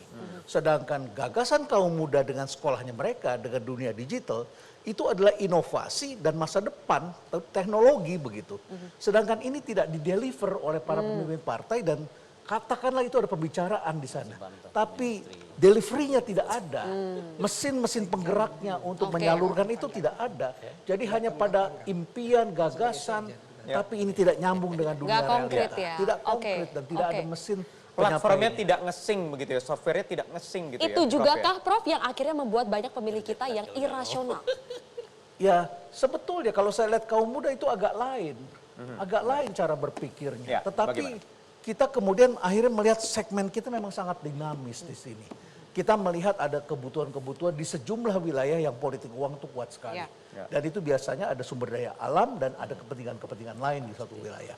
Tapi di daerah perkotaan tertentu kita menyaksikan ada kelompok yang sangat rasional sebetulnya. Dan kemudian ada kelompok yang sedang bergembira ria atau sedang sangat menikmati kehidupan beragama, gitu ya. Ini adalah suatu yang sedang perkembangan yang sangat menarik sendiri di sini. Nah, situasinya ini kemudian bercampur menjadi satu. Dan inilah yang kemudian menimbulkan banyak kebingungan sebetulnya di antara kaum muda. Oke, baik. Hadir sudah bersama kita di sini, Wahyu adalah anak-anak muda.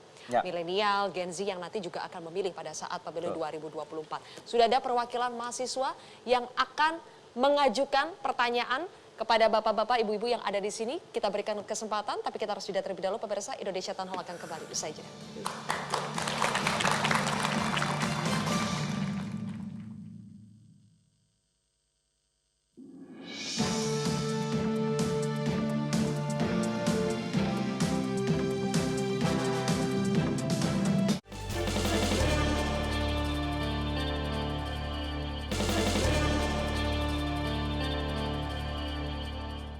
Dipersembahkan oleh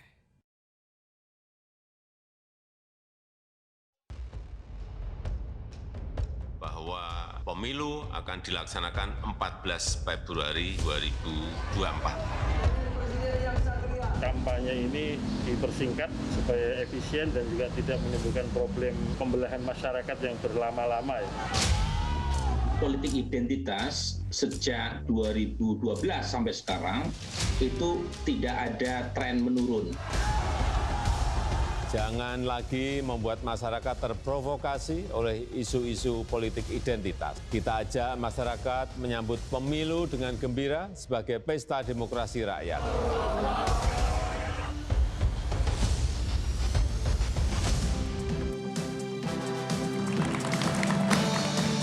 Baik, kembali di Indonesia Town Hall meneguhkan visi kebangsaan. Tadi sudah disinggung oleh Zelvia, ada teman-teman anak muda mahasiswa yang sudah hadir di Grand Studio Metro TV ini yang ingin juga bersuara, menyuarakan pendapatnya. Atau mungkin bertanya.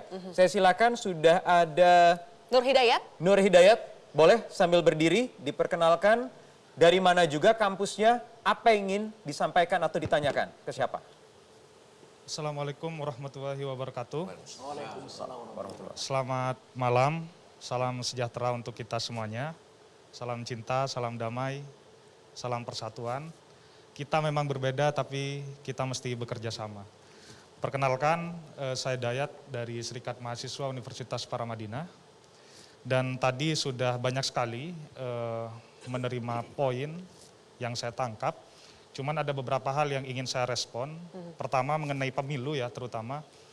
Mendengar kata pemilu, itu yang terlintas di benak saya adalah beragam perspektif yang bermunculan di level masyarakat. Beberapa masyarakat menilai bahwa pemilu merupakan ajang untuk perbaikan kondisi dan nasib bangsa Indonesia di hari yang akan datang. Ya. Tetapi masyarakat yang lainnya itu justru menilai sebaliknya, bahwa pemilu dikhawatirkan akan mengancam persatuan dan kesatuan bangsa Indonesia. Maka untuk memastikan pemilu 2024 yang akan datang ini akan mengarah kepada kemungkinan yang pertama, perbaikan kondisi bangsa Indonesia, atau justru mengarah kepada kemungkinan yang kedua, perpecahan bangsa Indonesia, menurut hemat saya yang paling utama adalah tergantung partai-partai politiknya. Sebab pikiran-pikiran masyarakat, sebagaimana yang sudah-sudah, sebagaimana biasanya, menjelang pemilu sedikit banyaknya dikendalikan dan disetir oleh partai-partai politik melalui banyak instrumen, sosial media, ceramah, seminar, dan lain sebagainya. Tentu hal ini akan menjadi konsentrasi kita. Oke. Dayat, dari jawaban bapak-bapak tadi meyakinkan Dayat nggak kalau kira-kira betul-betul akan komit nih untuk 2024 pemilu damai? Nah, makanya di sini saya ingin menanyakan beberapa hal sebenarnya. untuk menguatkan optimisme kita sebagai masyarakat Indonesia yang hari ini sudah mulai kehilangan kepercayaan terhadap partai-partai politik. Seharusnya tokoh-tokoh, abang-abang yang ada di sana bisa mampu menjawab pertanyaan-pertanyaan seperti mengapa kita masyarakat Indonesia harus sumringah, harus bahagia, terlibat secara aktif di kontestasi pemilu 2024 datang. Apa imajinasi dan tawaran dari partai politik ketika kita berbuat demikian? Baik. Ini pertanyaannya untuk ya, dan Bapak-Bapak. apa jaminan 2024 mendatang pasca pemilihan kita masih utuh sebagai suatu bangsa? Oke, sip. Boleh? Intinya dari pertanyaan tadi itu muncul karena persoalan-persoalan yang lain, mungkin yang tadi disebutkan oleh Kasmara, selain itu persoalan pendidikan, persoalan ekonomi, kesehatan, agraria, lingkungan, dan hak asasi manusia masih belum tuntas. Dan itu di mana kedudukan dan peranan partai politik Dayat. begitu. Dayat, kita langsung jawab ya. Kita kasih apresiasi untuk Dayat yang sudah mewakili aspirasi anak muda, mahasiswa. Bagaimana tanggung jawab partai politik yang bisa menjamin nanti usai pemilu 2024 ini bangsa ini masih utuh, tidak terpecah belah. Namanya juga pesta demokrasi. Senang-senang dong, jangan khawatir seperti Harusnya Dayat. politiknya menyenangkan, bukan Saya senang perpecahan. kalau mahasiswa ini bertanya begini, pilih aja PKS, perbanyak kursinya, nanti kita rapikan negara ini. Ya. Masalahnya kita belum kasih kesempatan berkuasa. Jumlah kita baru 50, kalau kita Habib, jumlah besar, supaya dipilih kita konkret akan yang ditawarkan kerja. apa, Habib? Program kita cukup jelas. Ya. Kemarin kita menawarkan bagaimana untuk masyarakat, misalkan bebas untuk membayar STNK di perpajakan, untuk pajak yang di bawah keuangan yang di bawah 8 juta kita tawarkan. Itu juga kita sampaikan program ke masyarakat gitu. Itu di antara program yang kita sampaikan. Ya, jadi kalau ditanyakan apakah setelah ini kita akan, ya kita buktikan nanti dalam kerja. Karena setiap partai itu punya program-program yang sangat lengkap. Tidak ada satu partai pun yang tidak punya program sebenarnya. Tinggal bagaimana pelaksanaannya. Nah, itu yang terjadi. Bagaimana tadi menjawab tadi? 2024 pasca pemilu itu kita masih tetap utuh. Saya yakin masih utuh. Saya yakin masyarakat Indonesia bukan masyarakat yang ingin berpecah belah. Begitu. Jadi begini. Masyarakat Indonesia itu masyarakat yang sangat pemaaf. Buktinya kalah aja berdamai lagi masuk ke dalam. Jadi begini, Bung Hidayat, tidak perlu ada kekhawatiran. Bang Nurdin? Karena karakter budaya kita mengedepankan kekeluargaan. Dan jati diri bangsa kita adalah kegotong royongan. Ya. Kita bisa berbeda pada saat menuju sebuah kontestasi, tapi sesudah itu kekeluargaan akan muncul. Nyatanya Pak Nurdin, tetapi dan ini sudah dibuktikan, data-data tadi dan ini sudah dibuktikan, ini sudah dibuktikan, awet sampai 5 tahun kemudian. Sudah dibuktikan oleh Pak Prabowo dengan Pak Jokowi. Itu bukti karakter budaya bangsa kita, mengedepankan kebersamaan, melahirkan kekeluargaan. Jati diri bangsa adalah kegotong royongan. Dan partai, khususnya Partai Golkar, itu telah menawarkan program, yaitu negara kesejahteraan. Golkar bermimpi 2045, insya Allah 100 tahun Indonesia merdeka, lahir Indonesia menjadi negara kesejahteraan. Dengan berbagai macam program. Bang Joni, itu tadi residunya mesiu-mesiu sudah jatuh, kemudian terawat sampai 5 tahun berikutnya, gampang tersulut lagi meledak. Apa yang disampaikan oleh Mas Hidayat tadi, jangan dianggap sepele. Itu harapan bangsa ini, harapan rakyat itu suaranya rakyat itu. Harus didengar dan ditanggapi secara serius. Bukan dengan retorika, tapi dalam implementasi ya kebijakan-kebijakan politiknya. Nah, ini penting sekali. Seluruh pemimpin partai politik harus memastikan setelah pemilihan umum, ya, pileg dan pilpres, ya, Indonesia tetap utuh. Ya. Kontestasi yang keras harus untuk kualitas kontestasi, tapi di dalam harmoni Indonesia. Nah, itulah perlu komunikasi. Dan pemimpin itu harus dimulai ya dari bebas financial burden. Jangan sampai pemimpin mulai dengan tanggung jawab dan beban keuangan yang besar. Ya. Itu politik uang, itu betul-betul harus diatasi secara strategis. Dan inilah pentingnya gagasan politik tanpa mahar yang disampaikan oleh Nasdem.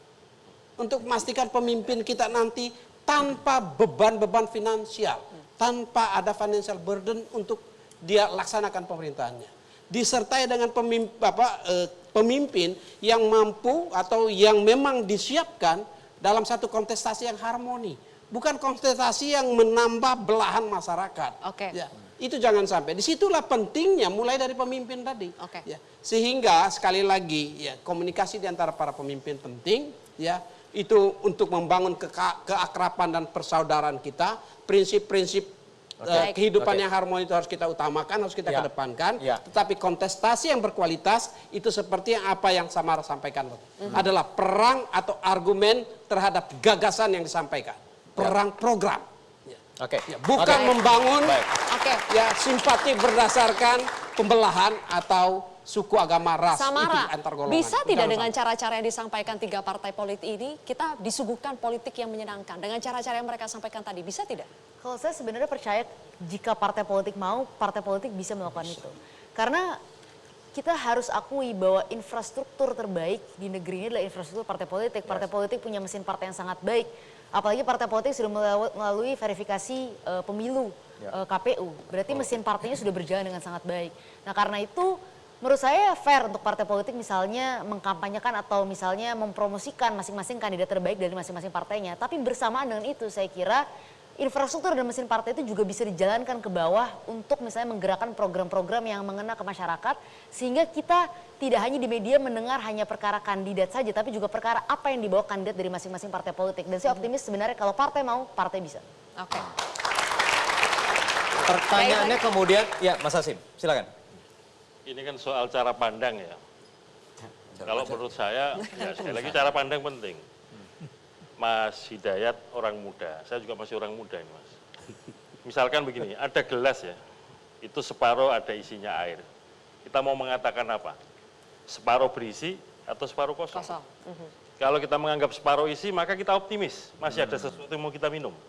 Tapi kalau mengatakan ini separuh kosong, ya kemudian kita melangkah ini pesimis. Dalam pandangan saya, ini penting saya katakan begini. Electoral engineering atau desain kepemiluan kita ya, mesti seperti pemilu serentak pengalaman 2019 kemarin itu, kira-kira menuju kedamaian atau enggak? Dalam pandangan saya, menuju kedamaian. Karena pertarungannya itu tidak bebas-bebas amat. Maksud saya apa? Ada koalisi partai bersama-sama mengajukan calon presiden. Di satu sisi, itu pemilunya bareng dengan pemilu legislatif. Semua partai berkompetisi meraih suara untuk memperoleh kursi, tapi juga harus ngerem-ngerem juga ini, karena di satu sisi punya presiden yang calon presiden yang sama, itu di satu sisi. Kemudian untuk pemilu 2024 nanti misalkan, nanti kira-kira kalau coblosannya 14 Februari, hari Rabu 14 Februari 2024, kira-kira 35 hari ke depan sudah bisa kita ketahui formally bahwa partai apa dapat suara berapa, dapat kursi berapa, terutama di DPRD, provinsi, kabupaten, kota. Dan kira-kira kalau coblosannya pilkada 2024 itu menurut undang-undang pilkada November 2024, pencalonan itu sekitar bulan Agustus 2024. Habis tarung habis-habisan nih, berkoalisi lagi dalam pilkada. Itu artinya apa? Tidak ada kawan dan lawan yang abadi dalam. Artinya desain tahapan pemilu kita sudah membuat seperti itu ya? Iya, karena desain ini kan sistem ya, sistemnya merancang atau dirancang seperti itu. Sekali lagi kembali kepada kesadaran, itikat baik di antara kita. Nah kalau sistem pemilu ini kan urusannya boleh dikatakan ya, mau milih siapa sih? Elit. Nah yang paling pentingnya justru membangun kesadaran bagi kita semua. Kesadaran. Bahwa ya namanya pemilu itu pasti konflik. Tapi bukan dengan cara kekerasan dan segala macam. Nyatanya dari contoh-contohnya, para pemimpin yang paling penting itu memberikan keteladanan. Itu yang paling penting. Tapi kan begini, mungkin elitnya, terutama elit partai politik itu biasa. Di kami juga kalau lagi dialog, wah debat begitu ya. Setelah selesai ketawa-ketawa cium pipi. Tetapi yang di bawah ini gimana ya? Mas Wahyu, ini jangan lupa ya. Masyarakat kita ini udah cerdas Mas. Sering kita tanya, mungkin yang melakukan survei itu, hari-hari lah, misalkan begini, dalam pemilu, saya tanya, saya naik taksi, saya tanya, Mas, milih apa? Lalu dia cerita, dapat amplop nggak? Dapat Mas, dapat berapa? 4. Gimana ceritanya? Ya yang jadi tim sukses tetangga saya. Buktinya apa? Ngasih foto PKTP. Saya tanya, di antara 4 itu ada yang dipilih nggak? Nggak ada Mas, saya punya pilihan sendiri. Ini kecerdasan masyarakat nggak boleh diremehkan. Pertanyaan Mas Dayat tadi ya, yang pragmatis namanya. Apakah kita ini kita menjamin lah bahwa bangsa masih utuh setelah pemilu? Bisa, bisa. Asal janji-janji dari partai politik ketika kampanye direalisasikan. Betul itu. Satu. Yang kedua, sila yang kelima. Partai-partai politik saya harapkan fokus pada sila yang kelima. Keadilan yang masih apa namanya istilahnya keadilan sosial. Jauh dari panggang dari api. Ya, keadilan sosial itu paling jauh dari sila 5 sila itu yang paling jauh sila kelima. Yang paling jauh panggang dari api. Ini kuncinya. Selama tidak ada keadilan, selama tidak masih ada gap yang luar biasa, aman, maka tidak ada toleransi ekonomi namanya. Tidak ada toleransi hukum. Kita selalu diajak toleransi agama. Ekonomi tidak toleran kita ini. Ada kelompok yang sangat kaya raya, sedangkan warga NU ada yang sampai tidak makan lah katakan, susah masih hidupnya. Jadi partai politik kita harapkan buktikan janji-janji ketika kampanye dan fokus pada sila yang kelima. Oke, Cananto? Kita lihat bahwa komitmen partai politik ke depan di dalam membangun narasi ditambah dengan proses penyelenggaraan yang sesuai dengan prosedur, ditambah lagi proses pendidikan politiknya kepada masyarakat berjalan, itu saya kira akan ada jaminan keutuhan. Problemnya kita itu berbicara hanya 2 tahun sebelum pemilu. Setelahnya kita tidak berbicara tentang bagaimana mencerdaskan anak bangsa, mensejahterakan prosesnya seperti apa. Kita sibuk pasca pemilu, kita disibukkan dengan menyelesaikan pertarungan sampai setahun 2 tahun, membangun koalisi dan sebagainya. Seharusnya partai politik segera membangkitkan diri agar masyarakat sesuai dengan janji-janjinya. Sebenarnya pertanyaannya, siapa yang berhak melakukan pendidikan politik? Tidak hanya partai politik, tidak hanya masyarakat, tidak hanya pemerintah, masyarakat sipil saya kira bersumbangsi untuk mencerdaskan anak-anak bangsa. Oke. Baik, kita masih ada satu segmen lagi, kita akan tagih lagi nanti komitmennya. Bagian mana mencari sosok tokoh pemimpin untuk yang akan datang? Kriterianya apa saja? Sesaat lagi, usai jeda.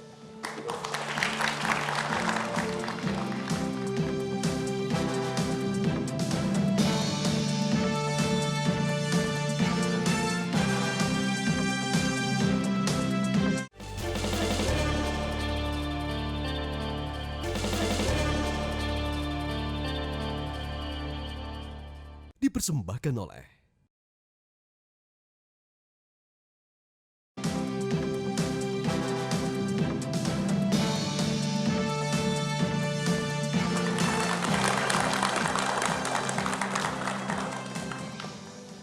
Baik, pemirsa, kita sampai di penghujung acara Indonesia Town Hall pada malam hari ini. Saya ingin bertanya kepada Mbak Tika. Mbak Tika, kalau dari data yang Anda miliki, sebetulnya sudah terbaca belum arah kita di 2024? Patutkah kita lebih optimistis karena data menunjukkan ini semakin baik, masyarakatnya semakin kompak? Atau kita semua perlu berhati-hati? Kalau salah jalan ini, kejadian kesalahan yang lalu akan terulang kembali. Ya, ada 2 hal sebenarnya. Yang pertama adalah based on data yang berasal dari analisis kajian media online maupun media sosial yang ada di Indonesia, dan juga berasal dari survei yang dilakukan oleh Kompas minggu lalu gitu, yang menyatakan bahwa sebanyak 40,3% gitu kelompok yang terutama dari kelompok Prabowo itu mengatakan bahwa polarisasi yang ada di Indonesia itu semakin memburuk pasca 2019. Tapi di sisi lain kita melihat bahwa ternyata dilihat dari tren di media dan terutama di media sosial terjadi peningkatan atensi gitu ya terhadap isu politik identitas.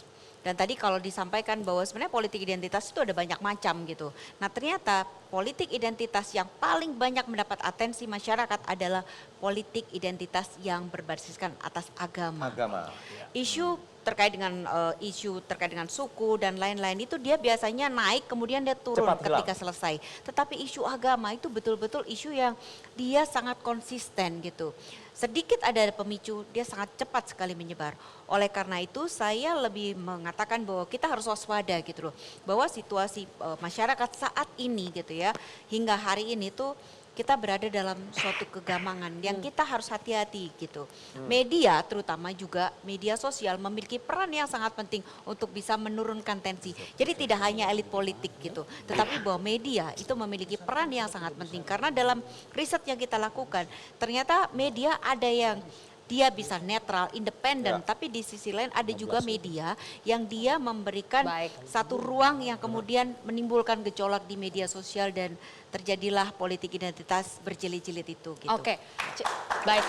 Cananto, Kadang-kadang untuk menjawab soal identitas politik identitas agama, partai mengambil jalan singkat. Ya sudah, kita usung saja calon yang kira-kira bisa mewakili mayoritas yang punya kedekatan dengan si A, si B. Jalan pintas. Apakah itu efektif untuk meredam politik identitas atau justru bisa semakin menyulut? Salah satu hal penting yang harus dilakukan oleh partai politik adalah bagaimana politik perintah agama itu harus dimasukkan bukan pada simbol keagamaan, tapi pada substansi nilai keagamaan semua agama. Maka pendekatan dengan salah satu agama atau kelompok besar agama saya kira tidak akan bisa menyelesaikan situasi visi kebangsaan ini. Oleh sebab itu visinya adalah tidak hanya visi keagamaan, yang dijalankan adalah nilai-nilai keagamaan di dalam visi yang untuk prinsip kebangsaan. Yang ditekankan nilai-nilai keagamaan, visi kebangsaan sesuai dengan tema kita pada malam hari ini. Oleh karena itu kita ingin mengukuhkan sekali lagi Wahyu, komitmen terutama dari para parpol di sini, civil society, penyelenggara pemilu, bagaimana kita bisa bersama-sama berjuang menciptakan pemilu yang damai, bermartabat, minim politik identitas. Kita tagih dulu dari partai politik dulu, sudah unjuk tangan. Tapi ya, saya melihat tahapan pemilu sudah disepakati hari ini dengan baik, ya, dan tahapannya agar bisa dilaksanakan dengan damai dan bermartabat. Jadwalnya, waktunya, aturan mainnya sudah selesai. DPT-nya pun juga diingatkan jangan sampai ada ghost voter, kos-kos yang jin vote yang nggak kosong-kosong itu ya. Nah, segenap komponen bangsa ini harus saling berkolaborasi untuk membuat suksesnya pemilu 2024. Itu saja. Kolaborasi kuncinya. Kolaborasi. Oke, kolaborasi yang seperti apa? Kolaborasi bagi-bagi kekuasaan itu kolaborasi juga loh. Ya, oke, nggak ada masalah. Ujungnya nanti kita akan berbagi kekuasaan. Ujungnya nanti pemenang itu akan berbagi kekuasaan kepada semua yang mendukungnya. Itu pasti akan terjadi. Hatta misalkan dari 3 muncul nanti 2 menjadi 1. Yang 1 pun akan mengajak yang lainnya supaya damai. Kalau enggak, berantakan lagi nih situasi masyarakat. Itulah letaknya kolaborasi. Kita bangun Indonesia, kolaborasi melayani Indonesia. Titik. Oke. Prof. Renald, benar tidak kuncinya kolaborasi? Ya, kolaborasi sangat penting di abad ini. Asalkan itu memang dihayati dengan penuh kesungguhan. Tapi seringkali kolaborasi itu hanya dibatasi oleh kepentingan-kepentingan. Jadi ya bawa apa kamu ke sini. Jadi kalau kolaborasinya adalah karena membawa sesuatu, ini tentu adalah suatu kolaborasi yang cukup rawan ke depan. Barangkali perlu kita ingatkan juga pada teman-teman yang mempersiapkan calon pemimpin ke depan, bahwa tantangan Indonesia ke depan itu sangat berat, sangat berat. Dunia ini menghadapi salah satu dari 3 krisis. Ya. Dari PBB sudah mengumumkan ada 109 negara yang mengalami 1 dari 3 krisis. Krisis pertama adalah krisis keuangan, ya karena tingkat hutang membesar di semua negara, kemudian pendapatan negara dari pajak berkurang, yang dibiayai untuk kepentingan rakyat itu semakin banyak, itu satu. Yang kedua adalah krisis pangan. Ini terjadi cukup besar di seluruh dunia. Apalagi terjadi perang belakangan ini antara Rusia dengan NATO. Dan itu udah mulai terasa. Mulai terasa, termasuk kita impactnya minyak goreng misalnya di sini. Yang ketiga itu adalah krisis energi. Jadi ini akan memicu inflasi, akan memicu tantangan-tantangan baru. Jadi carilah pemimpin yang baik. Yang berikutnya adalah soal suasana damai. Memang ini baik sekali kalau teman-teman menyampaikan seperti itu. Tapi jangan lupa seringkali pemicunya datang dari luar. Apa yang terjadi di Inggris dengan kasus Brexit, itu dioperasikan dari luar negeri, kemudian ditakut-takuti masyarakatnya, bahwa nanti kalau kita tetap bertahan di Uni Eropa, maka uang pensiun orang-orang tua ini akan kena dampak. Nah, itu dioperasikan dari luar negeri.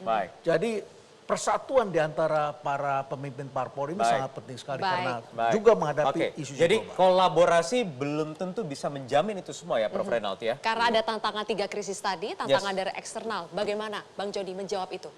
Ya, pemimpin kita peserta pemilu ya harus memastikan bahwa pemilu itu adalah pesta rakyat. Menggembirakan. Tidak menakutkan. Itu jangan sampai kita memberikan gambaran yang menakutkan, justru nanti dia nggak mau pergi ke pool, nggak ada suara yang datang ke sana. Ini adalah pesta rakyat. Pesta rakyat itu harus ditunjukkan dulu dari para pemimpinnya bahwa itu ada pesta di situ. Ya, komunikasi di antara para pemimpin penting. Ya. Komunikasi itu penting. Bagi kami yang penting yang pertama apa yang disampaikan oleh Prof. Renal tadi, itu tantangan yang besar bagi pemimpin nasional nanti. Baik. Sehingga ya kita perlu mencari pemimpin yang memahami kondisi itu. Yang aware tadi itu, tiga hal itu tadi. Ya. Kita harus membangun stabilitas nasional. Jadi pemilu jangan sampai membuat pembelahan. Tapi setelah pemilu harus ada stabilitas, karena itu prasyarat utama. Dan untuk kami, untuk Nasdem, pemimpin berikutnya dengan satu prasyarat penting, yang menjaga kontinuitas pembangunan. Jangan sampai kita ulang dan membuang-buang biaya. Golkar, Pak Nurdin. Ya, jadi untuk menghadapi tantangan ke depan, tentu kita harus memilih pemimpin yang memahami, mengenal anatomi Indonesia.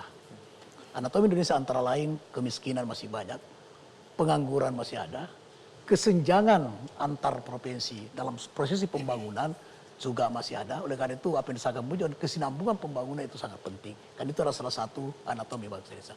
Oleh karena itu tidak ada satu elit politik pun yang memiliki pemikiran untuk tidak menciptakan pemilu yang damai dan bermartabat. Semua pemimpin politik pasti punya keinginan. Oleh karena itu kebersamaan, ya komunikasi politik daerah multipartai itu penting, betul itu.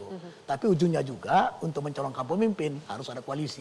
Tanpa koalisi, kecuali PDIP, tidak ada yang bisa mencalonkan presiden. Oleh karena itu ujungnya komunikasi politik, karena itu tuntunan daerah multipartai, tetap harus ada koalisi untuk mendapatkan calon pemimpin. Dan pemimpin yang diharapkan adalah pemimpin yang memahami, mengenali anatomi Indonesia. Baik, oke.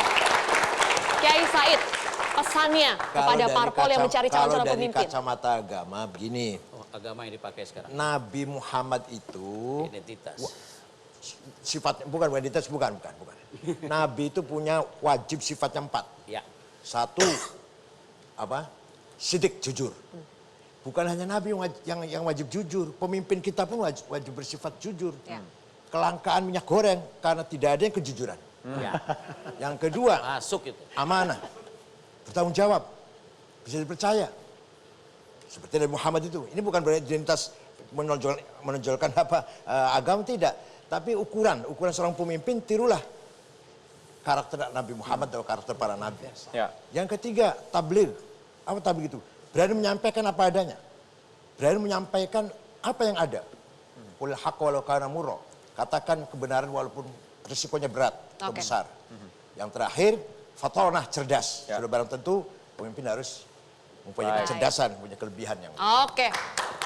Pak Hashim, catatan terakhir dari KPU kepada para peserta nantinya.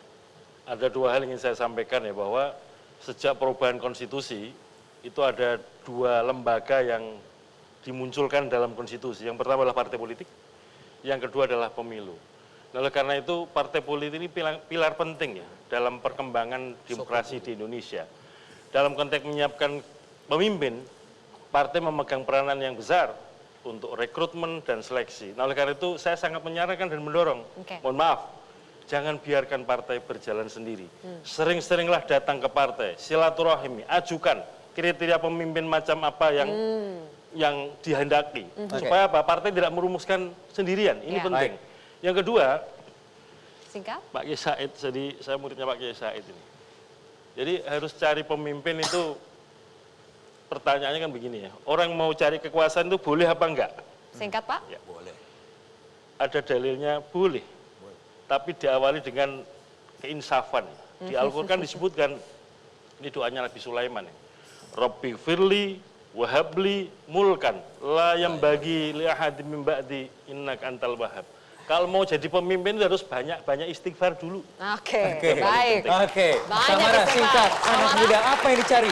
Memimpin karakter seperti apa kriterianya? Menurut saya sederhana aja. Kita buat politik ini menjadi arena menyenangkan. Partai politik dukung pemimpin yang bisa menawarkan hasil kerja nyata agar diskursus politik kita pada tahun 2024 penuh dengan program dan track record pemimpin. Bukan politik identitas. Baik, terima kasih Bapak-Bapak, Samara, Mbak Rustika telah bergabung bersama kami di Indonesia Town Hall hari ini. Pemirsa, kita harapkan bahwa komitmen untuk memperbaiki cara-cara kompetisi demi pemilu yang lebih baik di 2024 betul-betul bisa diteguhkan dan jangan ada tawar-menawar lagi, Wahyu. Tidak boleh lagi. Dan kesadaran berpolitiklah yang tetap harus dikedepankan untuk mengedepankan persatuan yang harus terus digaungkan. Betul, karena kita tentu rindu Indonesia yang damai, Indonesia yang ramah, bukan Indonesia yang pemarah, yang kasar dan tidak menerima perbedaan. Mari bersama kita menentukan masa depan bangsa ini untuk mengawal pemilu yang damai dan bermartabat. Dan jangan lupa untuk terus jadikan Metro TV sebagai referensi pemilu Anda. Metro TV, The Election Channel. Baik. Saya Wahyu Wibowo. Dan saya Zilvia Iskandar, pemirsa. Selamat malam, sampai jumpa. Dan sebagai penutup ada apa, Wahyu? Kita simak penampilan Daniel Kristanto. Selamat malam.